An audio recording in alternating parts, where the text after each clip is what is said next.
Good evening from my star in the universe. Good afternoon from Kristine's place in the world in Florida.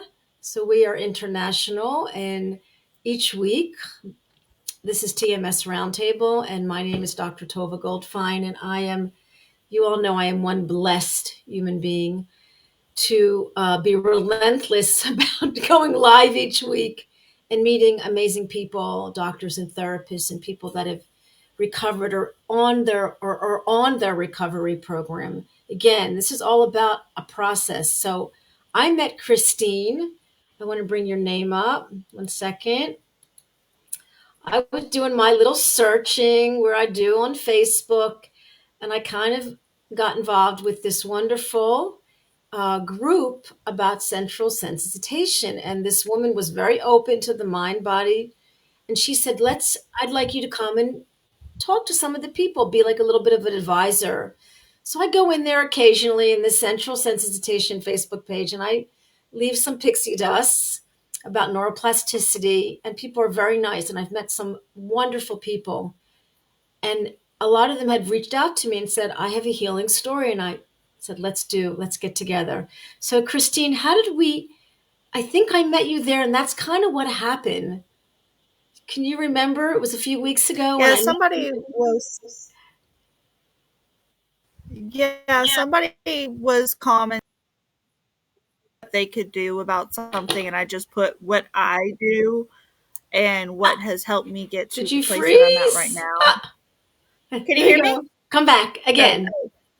Yeah, somebody was asking advice, and I just commented under there all the things that I've done and Yes. what has worked for me, and I believe that's how we got in Yeah. touch. Yeah. And Mhm. I asked you, and we were like, and most people are like, I got to let people know that they can Mhm. heal. I got to let people know about this intelligence inside of our body.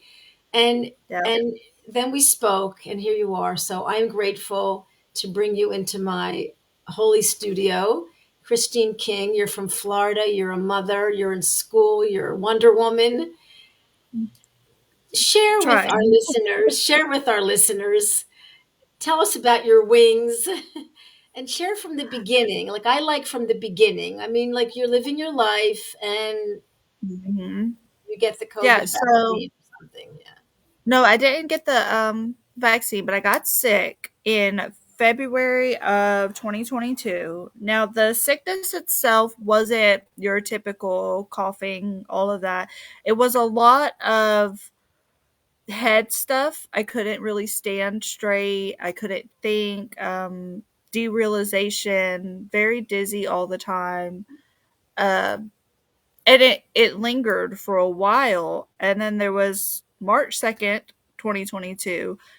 I was laying in bed trying to go to sleep, and I could not breathe. Like, I don't know what happened. I felt like I couldn't breathe, and from that night on, things just really went downhill. That first year I developed so many symptoms. I probably have a bingo card of PhDs that I've collected from all the different doctors that I've seen just that first year alone. And I was diagnosed with POTS. Uh, I had functional dyspepsia. I was nonstop burping all the time. That was a really weird symptom. Nobody Yeah. understood it. I didn't Yeah. understand it. I was just burping all the time. I've seen Even that in after I this. had ate. Yeah. Wow. Wow. Yeah, it was weird. I dealt with that for a year. No real answers, nothing that helped. The next year, around August, I started the side of my face would just absolutely burn. And they tried to tell me trigeminal neuralgia. And I was like, well, it's not stabbing. I'm just feel like I'm on fire on the side of my face. And then I got tendonitis. I remember standing at work one day and my ear just started ringing and didn't stop for months. Like I said, there were so many symptoms that came up. Like, I almost felt bad telling my husband or my family, like, Right. something else, Right. something Right. else is going on. I'm going to Um, stop you for a minute because, okay, so yeah. you get this, you wake up one day, you wake up in the middle of Hmm. the night, but can I ask, you know, what was going on? Were you unhealthy as a child? Were you sick as a child? Like, what was going on in your life around that time emotionally? Not much. So I wasn't a sickly child, but I had a lot of problems with my ears. I've had lots and lots of surgeries on my ears. I still can't hear out of this ear. So anytime I had any issues, like if I was dizzy or something, we would attribute it to my ears being off balance. It was never like a chronic issue growing up. Mhm. I wasn't like a super sick kid. I just had ear issues. So when that happened, I wasn't under any other stress other than my husband worked out of town and I had two small children, but I wasn't working. I was a stay-at-home mom and I love my life. So I Mhm. can't see that there was anything stressful at that time going Right. on Right. other than my body felt stressed for Yeah. maybe the virus stressed me Right. out. But Right. that night, I remember just putting my kids to bed and everything was normal as Right. usual. And then it wasn't. So it was as if, they say this about CRPS. They say, like you get an injury or you get a virus and then you get better, and the Hmm. body is still in that frame of mind, or the body is still in the injury, or still thinks you're injured, or still thinks. Yeah. So talk more about, so you develop all these symptoms, and Hmm. and then you got COVID at some point? No, no, no. I had COVID first. Okay, And because I exactly. had COVID in February. Did you get the And COVID a then second time or no? I did get it the next year in Wow. January. Okay. Um, nothing Nothing. I don't. Maybe things got a little worse because later in that year, I developed the burning face and the tendonitis. A few months later, after that, Mhm.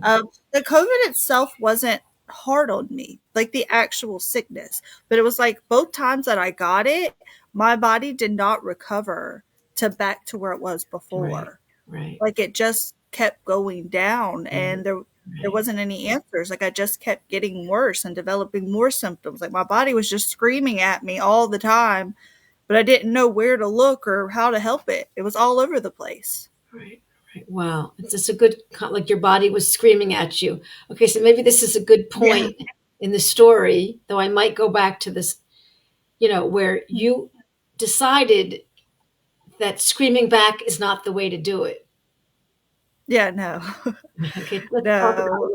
how you began to respond or react. Now, again, the docs called it long COVID, right? They like So, labeled you long COVID. yeah. Yeah, they just about basically tell me you have POTS from long COVID or I have all these diagnoses, but they're just a cluster of symptoms is all really the diagnosis is. They can't tell me what's causing it other than long COVID. Um, and things just kept getting worse. So I have an amazing husband who he pushes me, but in a very healthy way. He was like, there's no point in just laying around. We need to try to do things, and if you want to rest, we'll sit down and rest. We'll try.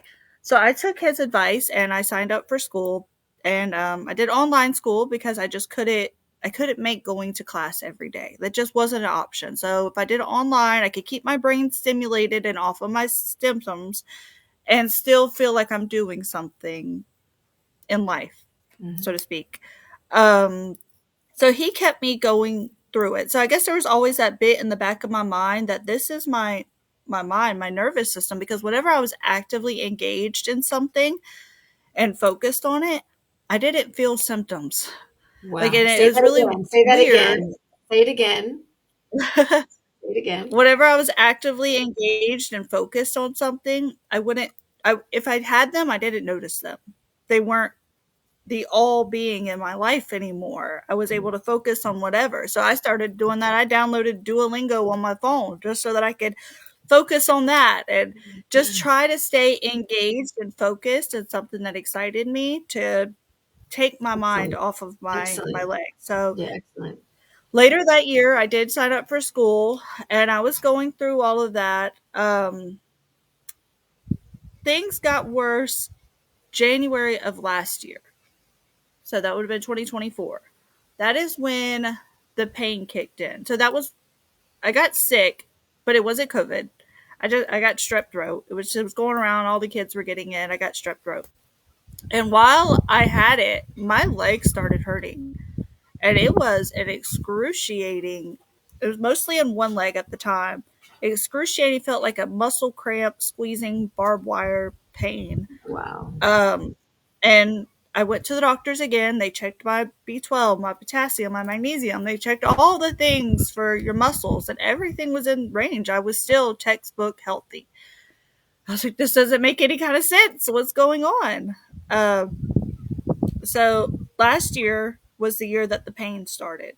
And that took me out. Last year was the worst year of my life because pain is a different kind of symptom that it's hard to describe unless you're going through it every single day. You can't think of anything else other than the pain.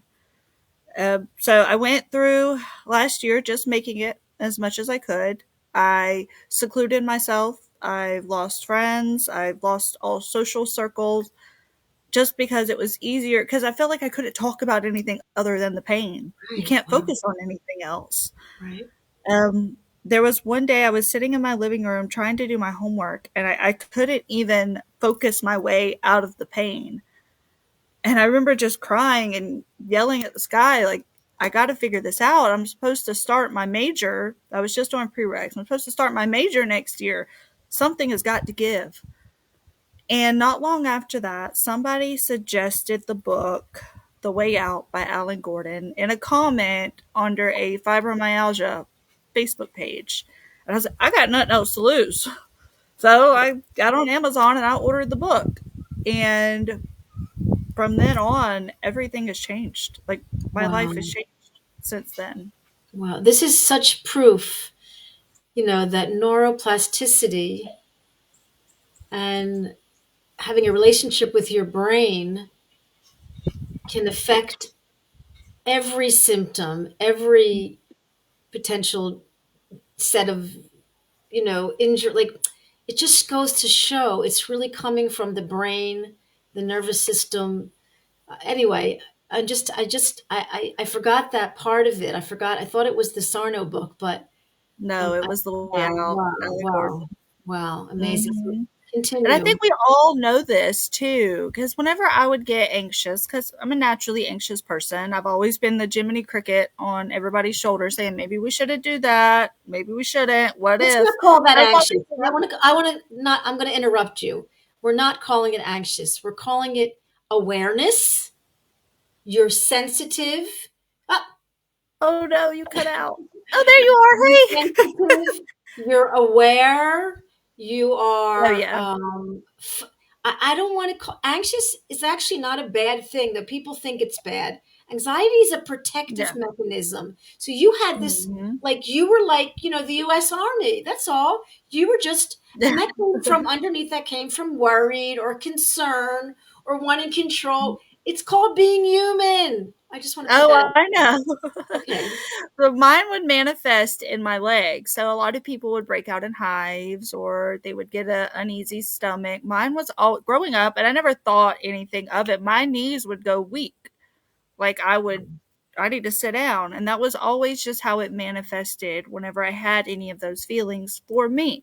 So it would make sense that that is where it would originate. The pain would originate in my legs because that is where I've always felt those emotions at, in my Wow. legs. Wow. Wow. Wow. So Amazing. now I can put all those dots together. Oh, Mhm. so like the first year after I first initially got sick, another symptom that absolutely drove me crazy was those vibrating, tingling feeling in my legs Yeah. all the time. I felt like I couldn't, like I wanted to burst out of my Right. body all the Right. time.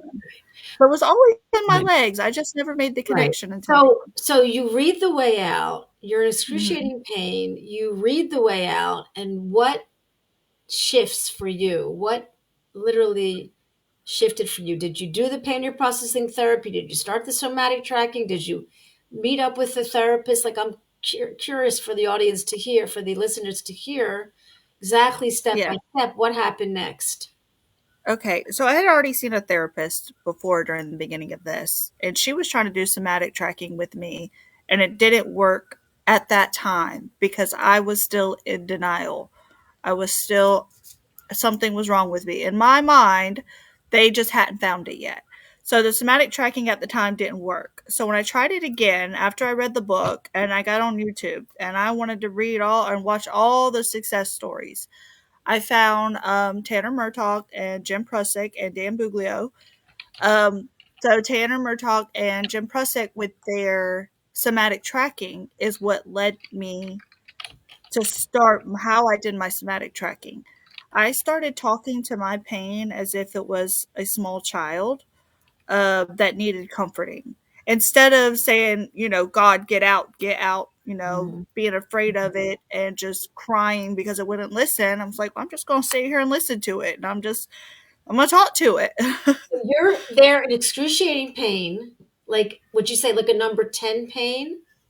Okay, and you make the decision Oh, you decide that you're in a lot of pain, but you mm-hmm. respond to that sensation again in your words, because this is the key for so many people, and they'd be doc, but it's pain. I'm like, I get it. But do you realize, like, but we can even turn the pain down. We can actually dial it down, remove ourselves. Even as you said it yourself in the beginning of the broadcast, you're focusing now on what you're saying to the sensation rather than like, oh, it's like you're shifting your focus by your words and your thoughts. So again, you're in excruciating pain. And what did you decide to do? So like I would lay there and it would bounce. Like it would be really bad on one leg, just absolute burning. You couldn't tell me that somebody hadn't had a fire underneath my legs. It was excruciating.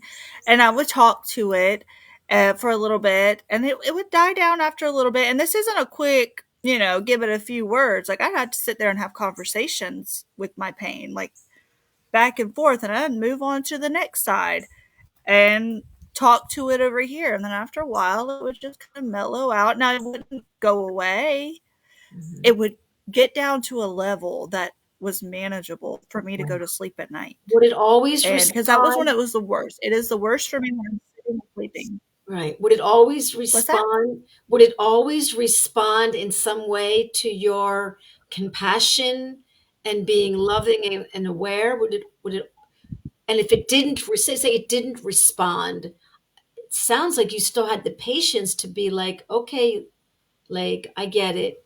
Let's go to bed. Like, tell us more about like, because this is where people get stuck and they lose hope and they get, back into the rabbit hole. But like, you stayed with it, and I know everybody out Yeah, there can stay with it.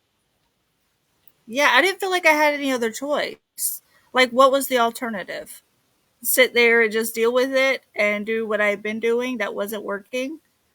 No, I was going to stick to the process and I was going to see it out. And as I would talk to it, it would listen, but then it would bounce. It would move to another part. And I talked to it over there. And then it was like, okay, you're not listening to me over here. I'm going to send the pain over here. So then it would go over to my arm. And I'm like, all right, now I'm going to talk to you. And it's like I guess it's sort of confusing the nervous system. Like she's not listening to me, so I'm gonna send the signal over here. I'm gonna send it over here. So I would just talk to it. All right, I'll talk to you over there too. And You had a it sense, didn't you had a happen little bit of a overnight. sense.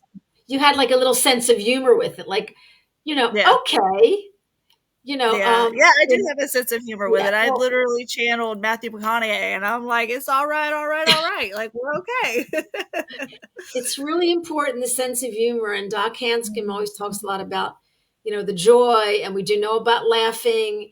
And Mhm. I, we know that in the All the Rage movie, Howard Stern was saying at some point he was laughing at his pain. So Mhm. talk more about, so your personality was one of like a little bit like sarcastic, like I'm like, tell us more about how you and how maybe some of the listeners could take their personality and kind of just like, because I have a patient who we always joke because she's super sarcastic, like I want to take my head off, and it's like this is her sarcasm, and I think her brain is like, oh, I think I need to protect more. I think her brain's Yeah, getting the big No, idea. I just channeled it to humor. I seen somewhere, and it might have been Dan Buglio say something about smiling. Just smile. I would be driving down the road. I would just there would be nobody in the car with me, but I'm like, if I can convince my brain that I'm smiling and I'm happy, then I don't even got nothing to smile at, but I'm smiling. So I was just trying to fake it till you make it. I was trying to embody gratitude. Gratitude was a big thing. I am so thankful for this great weather we have today. Man, I feel good all the time. And I would every day I would fall asleep at night after or maybe during or after the somatic tracking, and I would fall asleep just listing off things in my head I was grateful for, and it would be silly things too. It'd be like, I'm so grateful I got Netflix. I am so grateful that the pool's clean. It would just be silly things, but it would get my brain out of being scared to being grateful and out of, you know, that Yeah, state. yeah, yeah, yeah. No, it's absolutely amazing. I'll tell you why. Kelly, I think I answered your question. Hold on. Central sensitization, which Mhm. central sensitization is the nervous system interpreting something like a thousand times more painful than it is. And it's like neuroplastic, it's learned pain, it's become a pattern in the Yep. nervous system. I wrote the definition on your bio, but I want to go back to what you're talking about because it was very important. If anybody wants to chime in from the Facebook page that it's watching, feel free. What you did also was you Mhm. did something very scientific that we talk about in the quantum theory. But many people Gratitude. I've met that have healed so many things, this is what they did. They um, they acted like they were better. They acted in the Scripting. way that they were better, and the Yep. brain they use their imagination, they use their visualization, and the brain begins to believe that you're better. Yep. It's And it scripting. I yeah, scripted. I wrote out as if it was the end of 2025 everything I did this year, as if this year had already happened. And I yeah, talked about this amazing year that I've had and how I had less pain this year and I went on more trips and I do that daily. I just script daily. I'm gonna write my day out, and this is the kind of day I'm gonna have because wow. I said I'm having that kind of day, That's and I would causing just act it that's out. causing your effect. You're now the cause of your like you're causing the outcome. You are absolutely determining your outcome. I'm the Very architect. Yes. powerful. Very powerful. Very, very Hmm. powerful. Um, Kelly, yeah, you sometimes see CSS is widespread pain, but you had the central sensitization in your leg. Is that correct? Legs, and it was in my arm too, right in my forearm. Mhm. Yeah. Right, right. And so, Yeah. I had symptoms everywhere, but the pain was in those specific right, areas. Yes. right.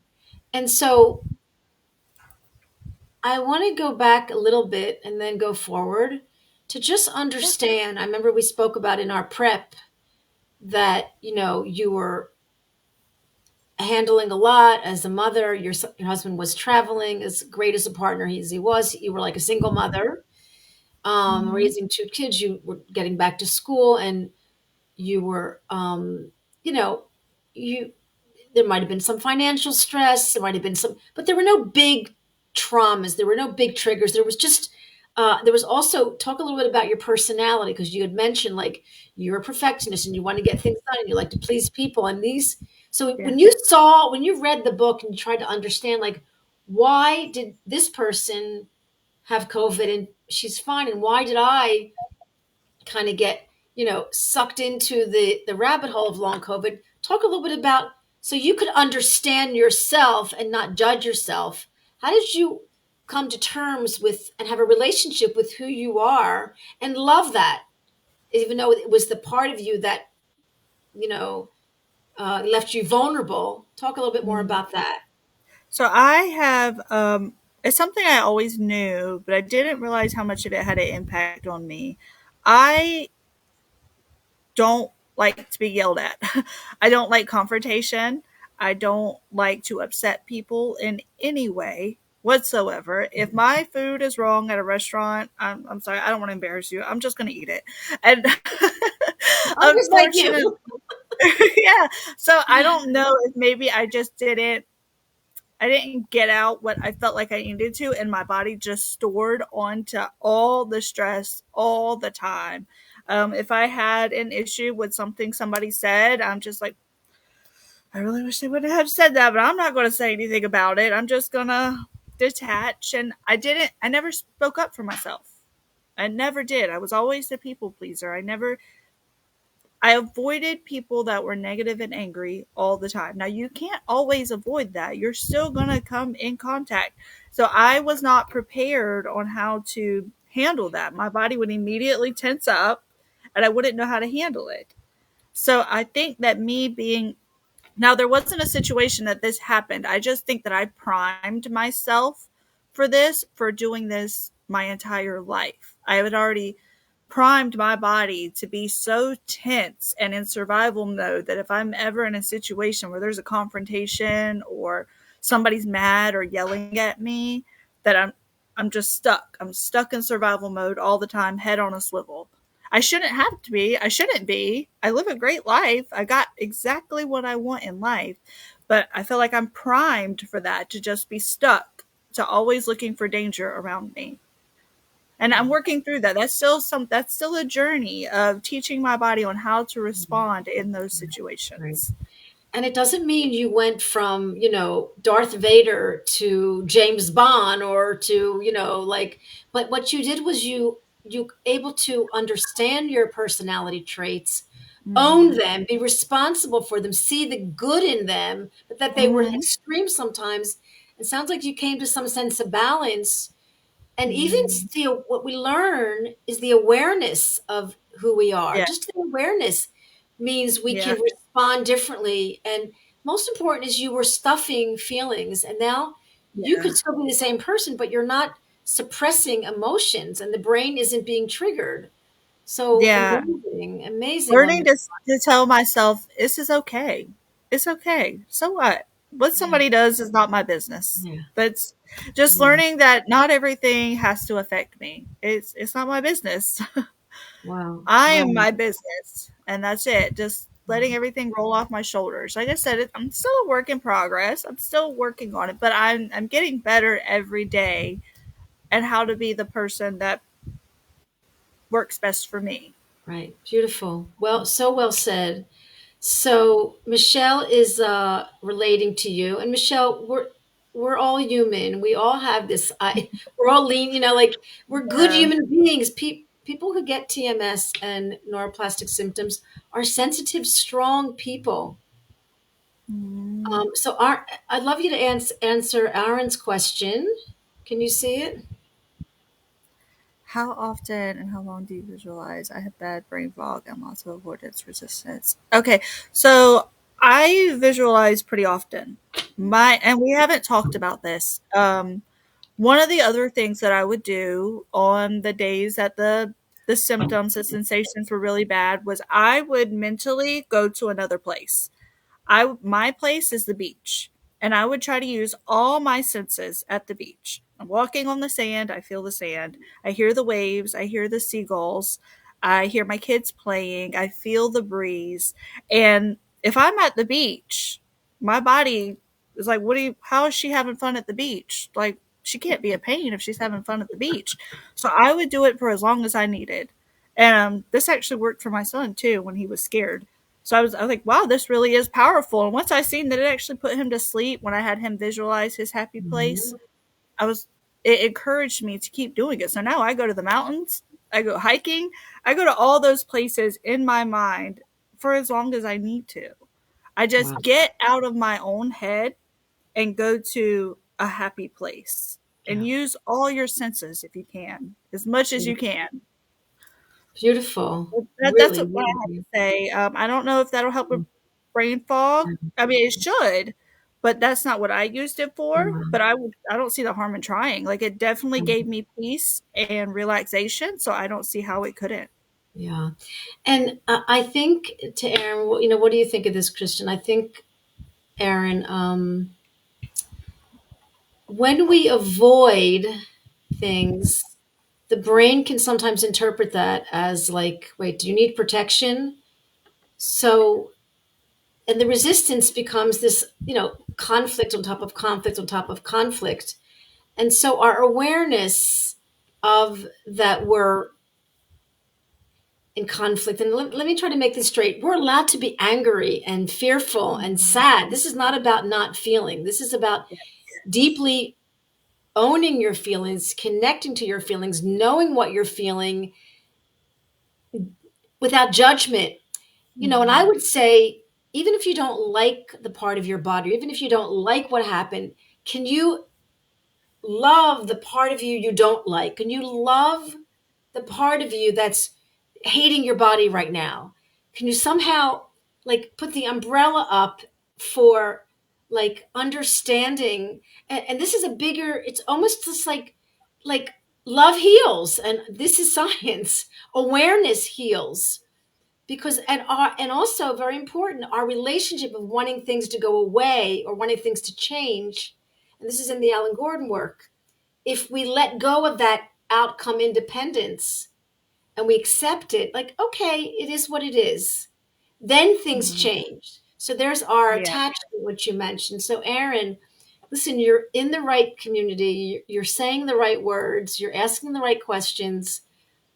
Patience, you know Alan Gordon will be throwing that ball, in the net, in his movie Brain Pain, Pain Brain, be throwing the ball and he'll be missing it, throwing the ball and missing it. And then all of a sudden he's getting it in, and they're making a point of Mm-hmm. it's an enormous process of patience and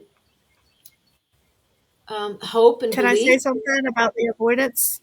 Please. Uh, so the avoidance, from my perspective, if you avoid it, it's still there. You're just avoiding it, but it's still following you around. Feel it and then let it go. And that's hard to do, when you just say it, but feel it and then say to yourself, it's done. I felt, and then move on. But don't avoid it, because avoiding it, it's still there. It's still following you around.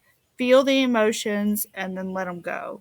And there's ways that you could probably do that. I can't speak any off the top of my head. I would advise following one of the other forums on how you could maybe get better at letting it go, but avoiding it, it's still going to follow you around. And that's what I was doing with my pain, and a lot of us do. We would just try to ignore it as much as we can, and it just screams louder at us, screams louder, like, hey, look Mhm. at me, I'm right here. So I think that it works best if you just acknowledge it and then let it pass. Yeah. If that makes Beautiful. sense. Beautiful. No, and the ultimate form of control is letting go. So you will get control by a Mm. letting go, or the payment processing people call like letting it be, just letting it be. So we're going to answer Michelle's question. Can you read it? Can, yeah, can you tell us what a day looked like for you deep in the trenches, visuals, things like that? And how long did it take you to be able to get away in peace? I'm sure it took some time. Do you, what do you mean? As if I feel like I have my head, then my body, they feel separate. I don't like going in there, so yes, I avoid. Okay. I think I know what you mean. So it's part of, so there was something else that I started doing that helped me out, and I talked to Dr. Tovah about this earlier. I had that issue too, because when you tend to have anxious thoughts, it's really hard to stop them and focus. So, what I started doing and what worked for me was I started doing guided meditations, and it helped me to get out of my anxious brain and into my calm brain, so that I was able to practice focusing on my body more, out of my head and into my body more, because the meditations that I was doing, you start by your breathing and you have to focus on your body. And it kind of teaches our brain that it is okay to get out of the anxious brain and into the body. So meditation was something we hadn't touched on yet in this video. That was something that helped me get more centered, because I had ruminating thoughts all the time. In the beginning, this wasn't an overnight thing. By no means. This is daily practice, all day, every day, redirecting the thoughts, bringing myself back down to center. So meditation helped for me. Now, there's a lot of people that I've seen that haven't had to meditate, but it worked for me to calm me down so that I could focus on the pain in the way that I needed to. I Wow. hope that helps you, Michelle. Well said. Well said. And everybody has their own mindfulness practice. And um, like you said, the most important thing is this patience and compassion with yourself. We're learning new skills. Me and you were talking before the broadcast about compassion. And I would like you to maybe look at Arn's next question. I have trouble understanding how to allow emotions to pass through. So I'd like you to look at that, but bring up what we spoke about the self compassion and how we are all learning how to be compassionate to ourselves and how that's a chemical reaction in the brain. It's literally we're calming the nervous system as well as creating chemicals. If we're not Yeah. laughing and we're bringing love and compassion, we're creating healthy chemicals. So, what do you think about sharing with that with Aaron and Michelle and the other listeners about the compassion? Hi. So, Aaron, I think that so with my pain, I talk to my pain as if it was a child or maybe a younger me that needed compassion. So, what I would maybe start with you is sort of talk to yourself as if you are a younger you that needs the compassion and the comfort and get it all out. Something else, journaling. Just write to yourself all of your emotions and get it out of your head and into somewhere else. Or, like I said, just talk to yourself as if you're a small child needing comfort. Like, that's what I did for my pain in my legs, was I would comfort the pain as if it was just somebody that needed support and love and just a listening ear. And it seems silly, but it works. Wow, Just treat yourself with some grace. wow, I Our love it. bodies are not our enemies. Our bodies are designed to heal from the moment we're born. And somewhere along the way, as we get older, we're told that that stops, and it doesn't. We just get in our own way. We have to let our bodies do what it is designed Yeah, to do. Just yeah, talk to your body. beautiful. Really, Mhm. you didn't have to go to years of school to learn that. You Oh, learned it the hard way, but you're really very inspirational, and it's exactly the medicine. It's the oh, medicine. I've jumped all in. I've Yeah, jumped all yeah, in. yeah. So, Kelly, is how is learned pain stuck for so long? So, I'm just going to answer that. It's becomes a pathway. And what when I asked this question, particularly to Dr. Clark a few weeks ago, he, it's lasting so long and it's stuck because he'll explain like it's like the level of who you like. It's your particular personality that's kind of because you're so. Let me explain this. He was describing our resistance, like our resistance to it, or our stubbornness, or our avoidance, or our I want to get it better, or trying too hard, or our fighting it, or our focusing on it is somehow like keeping that conflict, like the Chinese thing, Yeah, the finger Chinese. finger trap. Right. The Like finger trap. the more you Yeah. pull, the harder it gets. And so he'll explain that it's just simply your nervous system protecting you. It's the level that your nervous system is protecting you. So how Yeah. to explain that is again, you're all smart and sensitive people, but we have a system where we're experiencing threat. And you could be the calmest, coolest human being, but your nervous system is experiencing a fire is coming or that God forbid something's happening to your child, and all you're doing is like, in school studying. So it's like what's how Yeah. your nervous system learned to protect you, and that's what happened. And yeah, sometimes it's from childhood, and then it comes up in adulthood. Sometimes it's from a past life. There's even research about like in utero, we had trauma. So it could be simply that, and then it revisited after a COVID shot, or after a COVID, or after an injury, or after an adult trauma. So if we put the things, we put the picture together, if we understand ourselves, I think we can come to some sense of clarity that you're not a victim of Yeah. this, and it will just take time.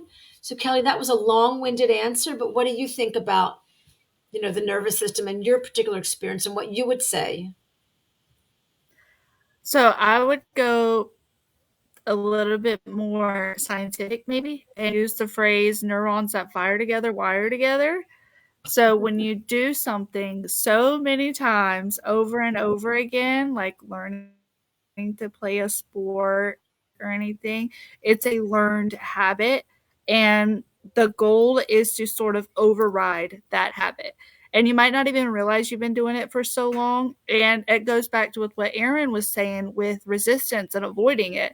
It's still there when you're avoiding it and resisting it and taking a Tylenol, or it's still there. It's still telling you something needs to be addressed. So over time, you build a habit. Maybe not you consciously, but subconsciously, you've built a habit your body has of sending you a signal. And I think Yeah. I think we also think of the mind and the body as two separate things, but they're Mhm. not. Because if you think whenever you get anxious or embarrassed, your cheeks will turn red or your heart will start pounding. We don't, and inside we're like, I'm okay, I can do this, but we'll still feel the physical symptoms of it. But we're so used to that. Everybody knows that, your stomach, you'll get butterflies if you fall in love. We get physical symptoms for a thought that we have. And it's not common knowledge that we can also get pain from the thoughts that we have too. And that's what I like about this, is finally letting people know and not resisting it and not fighting it, and actually getting into there and saying, what are you trying to tell me?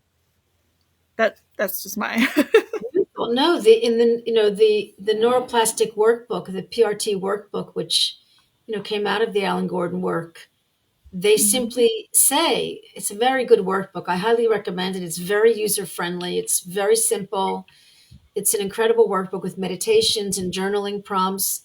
And they'll say, like, ask the symptoms what they're saying, because the symptoms are there for a reason. You're not broken. There's nothing wrong with you. And we talked last week with Dr. Dan Ratner about his crushing doubt. I mean, there's always underneath it, your symptoms are telling you there's some doubt, there's some questioning, there's some conflict, there's some avoidance. So go to the source in a loving, compassionate, patient way.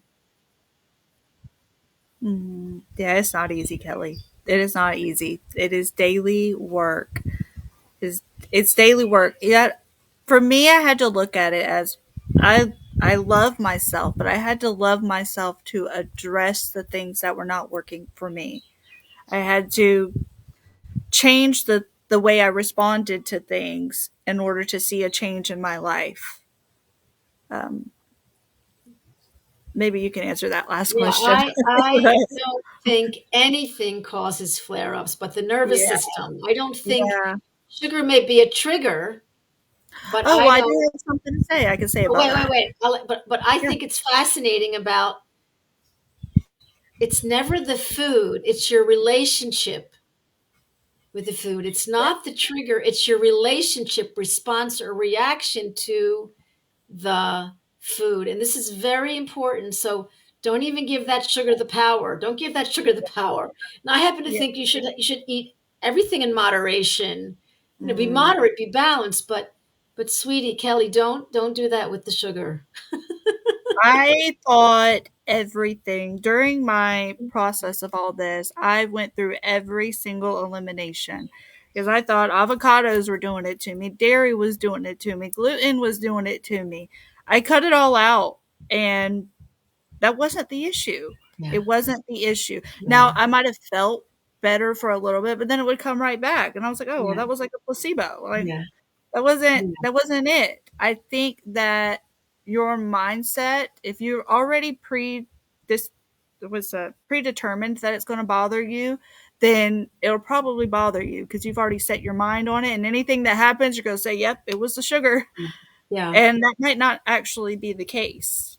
Yeah, exactly. So I'd like you to address, Jessica just joined in, and there was something very wonderful you spoke about regarding being in pain, being symptomatic, and rather than, being pissy about it, you kind of understood it. You invited it in. Like, talk more from your words of how you were able to live with like pain and symptoms, and how Mhm. you were able to even remove yourself from them and they would get less whether they were there or not. Talk more about that. Repeat some of the things you said to Jessica because she just chimed in. Okay, so it was a slow fade, for sure, a slow fade. I had to do the work daily. I have a notebook full of pages that I would just write all the things I was grateful for, or just journaling because it was so bad. I just needed to get away, and I would just write and write. Um, and then I can't even tell you how long in that I started noticing. Actually, there was a day I was driving to my school for something, and I realized I was not in pain. And I had little tears roll down my eyes. Is it just that day I realized I'm not in pain today? What is going on? So it was definitely a slow fade. It was for sure a slow fade. It didn't happen overnight. There were days where I was like, what am I doing? This isn't working, but no, I'm going to trust the process. I got nothing else to lose. This is working for so many other people. Why can't it work for me? Why can't it? So that was my mindset. It was I had to change my whole mindset. And at the end of the day, the words that I said all the time is it's okay. It's okay. You are okay. So it was a little bit of both. It was a slow fade while also changing my mindset to I can live with this. This I'm all right. It's okay. It's a key. This is a key here. This is a key for all of you at listening. This is a key, and I study it. The less we want it to go away, the less Mhm. attachment to the outcome, the more acceptance and awareness of this is brain symptoms, brain pain, and I'm okay and I don't need to be fixed, the more that we can just accept it, then it goes away. Then it goes away. Say that again. Say it again. Say it again. Say it again. Say Well, it that again. I can This live is with the this. It's science. okay. This is the science. Say it again. Yeah, it's Say it again. okay. I can live with this. I'm okay. I am safe. And that's what I tell myself. That was probably my main mantra every day. I'm okay with this. And Wow. like I said, it doesn't happen overnight. It definitely is a slow fade. And let me put this out there. I am not completely 100% pain free. I still have times or moments where it kicks up and I'm like, oh, there you are. You're all right. I mean, I'm at that point now. I couldn't do that in the beginning, just saying, girl, you're all right. You're okay. There's nothing to worry about. But now I'm at that point, and then I'll think back, 20 minutes later and be like, oh, it went away. Okay.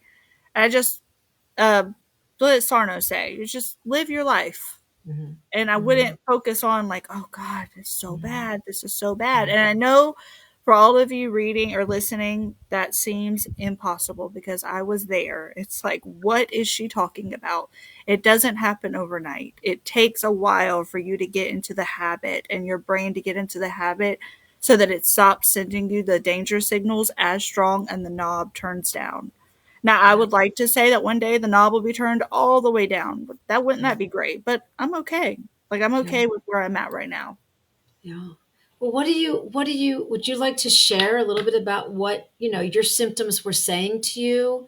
What was the message from your symptoms and what deeper feeling was driving those symptoms to be so chronic because it was keeping your amygdala, like it hijacked your, like what was going on for you? I just think that I was just so anxious all the time. So anxious. Every single I'd like thing to that call it could go wrong. sensitivity. I'd like to call it Yeah. sensitive. Well, You were very sensitivity. Yeah. sensitive. Okay. Every single situation in my mind If something could go wrong, it was going to go wrong. I was my mind was never on what could go right. And these would be just the smallest things. I married a man who rides motorcycles, got my kids dirt bikes. We got all sorts of stuff around here. And all the time I am so tense. Like something's gonna happen. Something's gonna happen. Something's gonna happen. And I think that I was always thinking the worst case scenario all the time, no matter what. Like I said earlier, my head was on a swivel looking for danger for me and my family. And calming down. And I tell my husband all the time now, I'm like, you're my role model. I go, I want to be just like you and just not have a care at all. So now I'm like, what would Sam do? He wouldn't care. He'd be like, this is okay. So I think for me, it was just constantly being in, if you want to go towards the medical route, parasympathetic and sympathetic. I was always in sympathetic, fight or flight, survival all the time, and never in rest and digest and letting my body be calm and actually rest, because you can lay in bed all day long every day and still not rest if your brain is still going. So Yeah. they'll tell you you need to rest, but you can't rest if your brain is still going, thinking worst case all the time. You have to actually rest your mind. Yeah. Yeah. It's So very I think important. that was it for me. Mhm. I think that's where the meditation helped you and that you actually really were able Yes. to. And some of you missed what Christian said, which was about how you were able to visualize and really go to the beach and be in your backyard and really go to the mountains. So this is a very important thing, how you're able to train your brain. You can answer some of the questions. I think it was Yeah, I see some. maybe Aaron about being positive. How were you able to stay positive?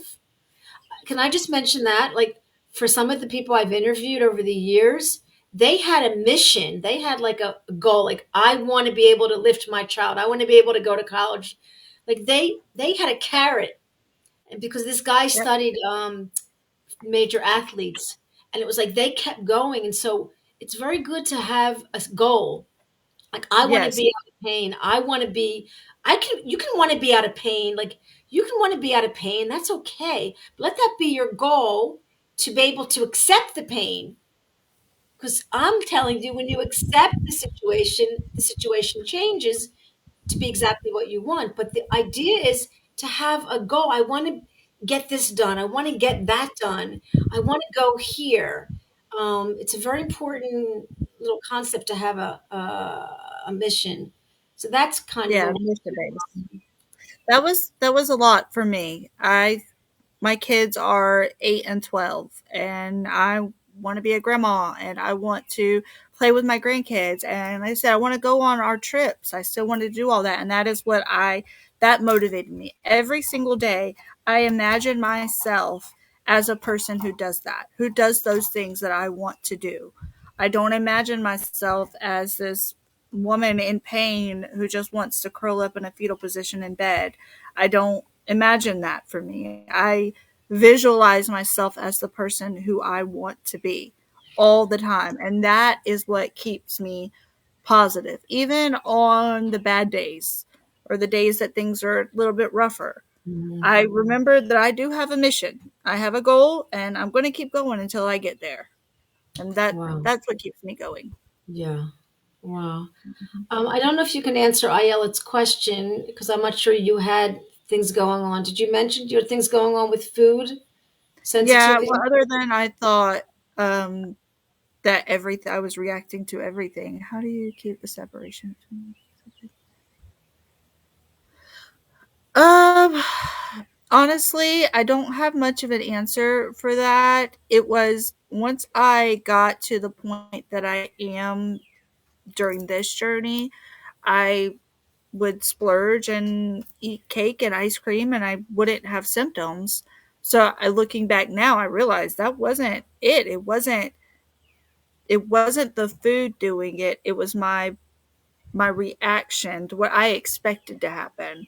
So I sort of just trained myself like, oh, that's dangerous. I had already got it in my head that those are dangerous things. So my body reacted in accordance to what I was already thinking. Yeah. Yeah, I hope that good. answers your question. No, For good me, anyway. response. Good response. And Aaron has a question. Can you see it? Oh yeah, yeah. Oh, you hit the nail on. I felt like I was gaslighting myself every day. I did. I did. And I would say it, but there's a reason they say fake it till you make it. Honestly, I did. I faked it, and I will still do it. Like I said, I just imagine myself, even if I'm not that person yet. Yet was the key word. My goal is to be that person that I aspire to be. To the person that's not down and pain and anxious and head on a swivel and can actually relax and just chill And out. and you haven't had to change your personality. You've had to change your narrative. You're still who you are. You're still pleasing people. Mhm. You're still who you are. It's about changing your My your response. I think I changed yeah, my yeah, response to how I experience things. yeah, And yeah, instead of like ruminating on things like, oh God, they're out there riding the motorcycles today. Oh no, oh no, oh no. yeah, It's okay. yeah. It's okay. And I would change my response instead of checking their life 360 the whole time or Right. whatever. It's okay. I It's think okay. also what I like to say, and I've mentioned before, I'm going to sneeze in a minute, that the Byron Katie work is very powerful and it's very simple. Excuse me, to be, because we have these thoughts, and the research is that we have, let's say 1,000 negative thoughts a day, Mm, and 999 of them are repetitive. And why are they negative? It's the lizard brain. We lean towards negativity. We lean towards worry. We watch the news. We're looking at things and we kind of lean towards that, especially a lot of us who live in survival mode, especially a lot of us who like things to go a certain way. yep. So the research is that we do have a lot of negative thoughts. We have a lot of repetitive thoughts, but we don't have to trust them. We can question our Mm, thoughts. We can yeah. decide that they're not true. We can also Mm, turn them around. And it's powerful, yes. powerful brain training and habit forming. And remember, like Dispenza says, and we've talked about Joe, maybe when I talked about the quantum, your thoughts can hurt you, your thoughts can harm you. Guess what? You can have thoughts that are negative and not have physical pain. You could just have negative thoughts and be a little bit pessimistic. It doesn't have to turn into pain because you're in a relationship with those thoughts. Okay, Yeah. thoughts, come. Come, we're going to have coffee together. I know you're feeling kind of anxious. I know you're feeling kind of unsafe. Let's go to the gym together and figure this out. That's kind of like the relationship. So, on that, how you talked about all the thoughts that we have, um, and we'll think those same thoughts. You won't realize, but tomorrow you'll think the same thoughts that you thought today that you thought yesterday. So, how can your life be different next week if you think the same exact thoughts every day? So, you have to make a change somewhere in there to start going down a new path. Uh, Right. so he says also feel like you turn everything positive. So yes, that was another thing. I would purposely, this is something I haven't mentioned yet either. I wouldn't call it pain. I changed the words. So I didn't have central sensitization. I wasn't diagnosed with any of those. I was just having sensations. So on the days that things were particularly bad, I would just tell my husband, hey, the sensations are turned up a little bit. I would not go into detail with him. He had already heard it enough. They had already heard it all the time for as long as I've been dealing with it. They didn't need to hear my details anymore. And it was hard for me to not let everybody know, hey, I can't be the mom or wife Point. today because my sensations are turned up. So I had to just say, my sensations are turned up today. That's not minimizing it because my husband knew what that meant for me and my family. So he would kind of take over. I just had to change the words and let the people around me that I was letting know what that meant. So it's not being minimalized, but they knew when I say it's turned up, that means I'm on fire today. But I had to get that out of my vocabulary. I am in so much pain. I'm on fire.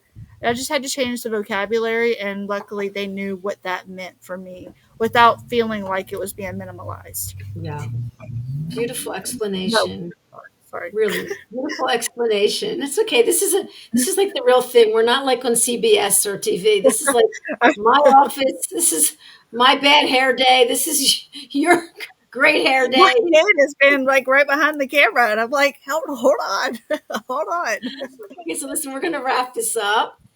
But you've really, just so you know, you're really able to bring it to the table, to give it out, to present it, to break it down to like what we need to hear. You're really were able to do that in a beautiful way. And I think that, this, I love having this dialogue with us in my studio. It doesn't happen all the time, but I love it. I love when people come and they ask questions. And I really, really, Here. there's also important, like we get the answers and we're like, yeah, most of the important thing is it's like, how do we implement it and apply it? And this is the work, but you're able to do that. You've overcome many things in your life. You got to look back and be this cheerleader. And like, let's end it with this compassion. This was important. This was a biggie. Tell us again about how you would speak to yourself like this precious little child. Yeah, Say a yeah, few that's more words exactly about it. that. Yeah, because those of us that have chronic issues or chronic pain or autoimmune, we tend to see our bodies as our enemies. It's attacking itself. Why are you hurting me? And we start to visualize our body as an enemy, and we expect the worst out of it all the time. So I changed the narrative that my body is my friend, or it's a small child that needs me as a parent to comfort it and let it know that it is okay, that I am looking out for its well being and that it's safe. I'm safe. I'm safe. I'm not in danger. So I had to change it from treating my body as an enemy, that it was going to automatically react to everything. It was going to react to weather changes. It was going to react. I had to stop expecting it to be the bad kid and give it the love and Yeah, comfort that it was asking for all the time. I And love it. that changed a lot for me. I love it. Bless your gigantic big heart, like so much. And this is going to be uploaded to the YouTube channel so we can listen to it again. I'm going to send a copy to Kristin, who is on Facebook. If anybody wants to just chat with you on the messenger, you're in between studying and getting your degree and being Superwoman and Wonder Woman, you'll be able to answer anyone. And I'm always here for my community, and I am just so grateful that you came and spoke with us and gave up some incredible wisdom. Thank you. Thank you. Thanks for having me. I Yeah, appreciate it. This was yeah, fun. yeah. Bless your heart. Goodbye to everybody. Have a great rest of the day. Thank you again. Bye. 1 second. It's going to go off. Okay.